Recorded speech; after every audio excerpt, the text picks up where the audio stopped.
ఆన్లైన్లోకి వెళ్ళి ఎక్కడ రేటు ఎక్కువగా ఉంటే అక్కడ అమ్మాలంట. ఇది పంచసూత్రాలంట చంద్రబాబు నాయుడు.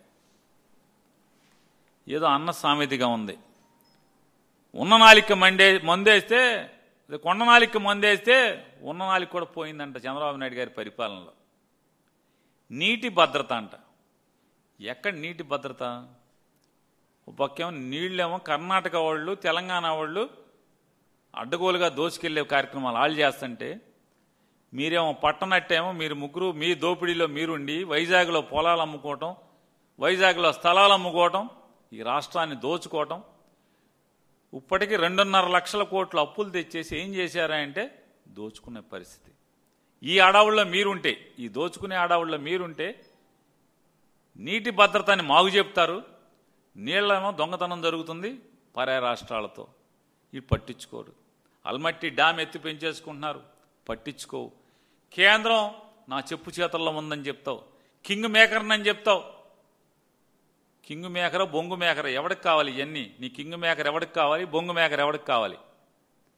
అయ్యా నువ్వు మరి నీ దేశంలో నీ చెప్పు చేతల్లో దేశం ఉంటే, ప్రధానమంత్రి నీ చెప్పు చేతల్లో ఉంటే, కేంద్ర ప్రభుత్వం నీ చెప్పు చేతల్లో ఉంటే, కేంద్ర జలవనరుల సంఘం నీ చెప్పు చేతల్లో ఉంటే, మరి ఏంటి ఆల్మట్టి ఎలా ఎత్తి పెంచేసుకుంటున్నారు?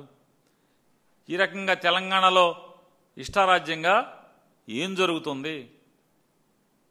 నిద్రపోతున్నారా? దాచుకుంటాకి మాటికి దుబాయ్లు ఫారెన్లు వెళ్తుంది తప్పితే ఏం జరుగుతుంది? అందరినీ గాలి కొదిలి ఇయే మాటలు. 1996-97 సంవత్సరం నుంచి ఇయే మాటలు కదా. ఏమని? నీళ్లు కొలుస్తాం. మీరు గతంలో మర్చిపోయారేమో, 1999-2004 మధ్యలో ఫ్లూములని చెప్పని, వాటర్ ఫ్లూమ్స్ అని, వాటర్ గేజ్లని, నీళ్లు కొలత కొలుస్తాను, ఏ రైతు ఎంత వాడుతున్నాడో కొలత కొలుస్తా అని చెప్పి ఆ రోజు మాట్లాడావు. ఎప్పటికైనా కొలిచావా? ఎక్కడన్నా ఉందా? ఏంటి భద్రత? ఏ కాలువల మీద, ఇరిగేషన్ కెనాల్స్ మీద ఎక్కడన్నా ఇరిగేషన్ లస్కర్లు ఎక్కడన్నా ఉన్నారా? ఏఈలు ఉన్నారా? డిఈలు ఉన్నారా? ఎవడున్నాడు? అంతా ఇన్ఛార్జీల వ్యవస్థే కదా. డ్యామ్ కంట్రోల్ ఎవడు చేస్తున్నాడు? పర్మనెంట్ ఎంప్లాయీస్ ఎవరన్నా ఉన్నారా? డ్యామ్ కంట్రోల్ చేయడానికి డ్యామ్ రెగ్యులేషన్కి లేదా ప్రాజెక్ట్ రెగ్యులేషన్కి, ఇరిగేషన్ రెగ్యులేషన్ సిస్టంలో ఎవడున్నాడని చెప్తాను. గ్రామస్థాయిలు అంటే ఒక కెనాల్ కిందకెళ్తే లస్కర్ లేడు. లస్కర్లు ఉన్నారా? లస్కర్ లేడు. లాక్ గుమ్మస్తాలు లేరు లాకుల దగ్గర, లాక్ సూపర్వైజర్ లేరు, ఏఈలు లేరు, 2-3 కాలువలు కలిపి డిఈలు ఈఈలు. నువ్వు నీటి భద్రత గురించి చెప్తావు. ఏంటి భద్రత? మైకుల్లో చెప్తే భద్రత. జనం పిచ్చోళ్ళ, రైతులు పిచ్చోళ్ళ? డిమాండ్ ఆధారిత పంటల సాగు ఈయన చెప్తాడు. నేను నారా చంద్రబాబు నాయుడు గారిని అడుగుతున్నా. నారా చంద్రబాబు నాయుడు గారు, నువ్వు గద్దెనెక్కిన దగ్గర నుంచి అసలు ఏ పంటకి డిమాండ్ ఉంది, ఏ పంటకి రేటు ఉంది? ఒక్క పంటకన్నా రేటు ఉందా అని అడుగుతున్నాను. ఏ పంటకి రేటు ఉంది?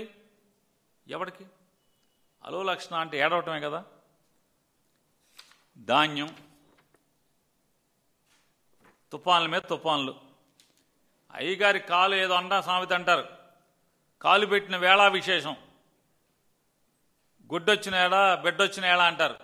ఈయన వచ్చాక అయితే అతివృష్టి లేదా అనావృష్టి, ఈ రెండే జరుగుతున్నాయి కదా ఇక్కడ.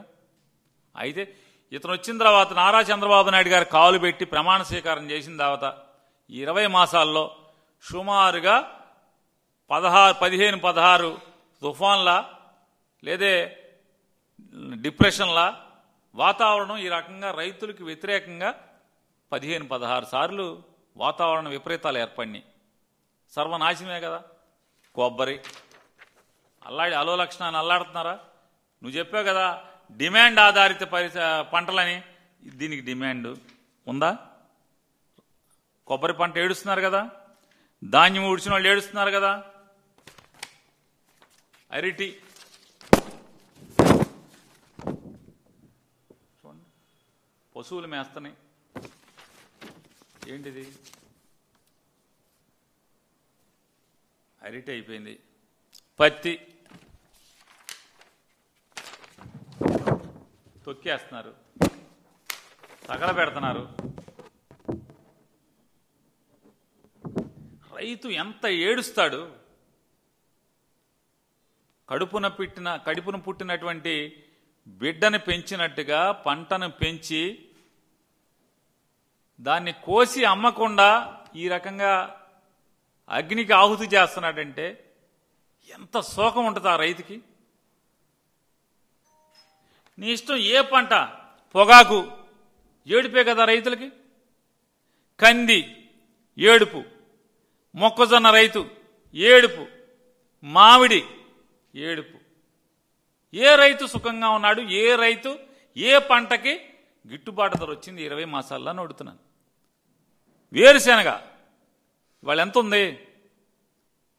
5,000, 5,300 క్వింటా. జగన్ ఉండగా 10,000 ఎట్లా అమ్మింది? జగన్మోహన్ రెడ్డి ఉండగా 10,000 పై చిలుకు ఏమో క్వింటా వేరుశెనగ ఉండటం ఏంటి? ఇవాళ 5,000 చిల్లర ఉండటం ఏంటి? ఏంటి పాపం? పొగాకు ఏంటి పరిస్థితి? పత్తి ఏంటి పరిస్థితి? ధాన్యానికి లేదు, కొబ్బరికి లేదు, కోకోకి లేదు, పత్తికి లేదు, పొగాకు లేదు, అరటికి లేదు, మామిడికి లేదు, ఎండు మిర్చికి లేదు. మళ్ళీ ఏం పంటలు వేస్తారు ఇక్కడ? ఏమైనా అంతరిక్షం నుంచి ఏమైనా కనిపెట్టి తెచ్చావా? డిమాండ్ ఆధారం అంటే ఆంధ్రప్రదేశ్ రాష్ట్రంలో నే చెప్పిన పంటల కన్నా ఇంకేం పంటలు వేయాలి? పామాయిల్కి లేదు. నారా చంద్రబాబు నాయుడు పాదం మోపిన తర్వాత జగన్మోహన్ రెడ్డి గారి ఏలుబడిలో కంటే ఏదైనా పడిపోవటమే కదా తప్పితే రేటు, పలానా పంటకి రేటు ఉందని మీరు చెప్పండి. చంద్రబాబు నాయుడు గారు మీరు చెప్పు, పలానా పంటకి నా ప్రభుత్వంలో రేటు ఉంది, జగన్మోహన్ రెడ్డి కన్నా కూడా పైసా రూపాయి లేకపోతే ఒక పైసా లేదా ఒక రూపాయి ఎక్కువ రేటే ఇప్పించానని ఎక్కడ ఒక్క మాట చెప్పండి. ఒక్క పంటకి. మరి నీ ప్రభుత్వంలో చంద్రబాబు నాయుడు గారు, నీ ప్రభుత్వంలో ఏ పంటకి గిట్టుబాటు ధర లేదు, ఏ పంట వేసినా ఏడుస్తుంటే మరి డిమాండ్ ఆధారిత అంటే ఏంటిది? యాగ్రిటెక్. ఏంటి యాగ్రిటెక్? జగన్మోహన్ రెడ్డి గారు ఉండగా 2,500 ధాన్యం వరి కోత మిషన్లు గంటకి 2,500 వచ్చేది. ఇవాళ 4,000 రూపాయలు, 4,500 రూపాయలు. ఇవాళ కృష్ణా జిల్లా వెస్ట్ గోదావరిలో చూసుకోండి వెళ్ళి, పంట కోయటానికి 4,000 నుంచి గంటకి, వరి కోత మిషన్కి గంటకి 4,000 నుంచి 4,500. ఇది అగ్రిటెక్. ఈయన ఏం చెప్తాడంటే, ఈయన కొత్తగా కనిపెడతాడంట వ్యవసాయంలో యంత్రాలని. నువ్వు కనిపెట్టేదండి ఆల్రెడీ ప్రపంచంతో పాటుగా ముందు వెనక ఆంధ్రప్రదేశ్లో కూడా వ్యవసాయం మొత్తం కూడా గొట్లేటాకి, ఆఖరికి గొట్లేటాకి కూడా యంత్రాలనే వాడుతున్నారు. లెవెల్ చేయటాకి ట్రాక్టర్లనే వాడుతున్నారు. దున్నటాకి, దమ్ముకి, దేనికి కాదు, ప్రతిదానికి రోటోవేటర్ వేస్తున్నారు. అన్నీ ఉన్నాయి. ఏది లేదు పలాంది లేదని చెప్పు. ఊడుపుకి యంత్రాలు ఉన్నాయి అంటే ట్రాన్స్ప్లాంటేషన్కి, నారుమళ్ళు పోయటాకి. కలుపుకి యంత్రాలు వచ్చినాయి. కలుపుకి డ్రోన్లలో స్ప్రే చేస్తున్నారు. మీరేం డ్రోన్ కనిపెట్టలేదు కదా. డ్రోన్ అప్పటికే మీరు వచ్చేప్పటికే, మీరు ఎక్కి ప్రమాణ స్వీకారం చేసేప్పటికే డ్రోన్తో పిచికారీ చేస్తున్నారు కదా. ఎక్కడ లేదు, ఏమి లేదు. కోతకు కూడా మెషిన్లు ఎప్పటి నుంచో ఉన్నాయి కదా. ప్రతిదానికి చెరుకు పంట కోత కోసానికి మెషిన్లు ఉన్నాయి, మినుముకి కోత మెషిన్లు ఉన్నాయి. ప్రతిదానికి నువ్వు పేరు చెప్పు, పలానా దానికి లేదని చెప్పి.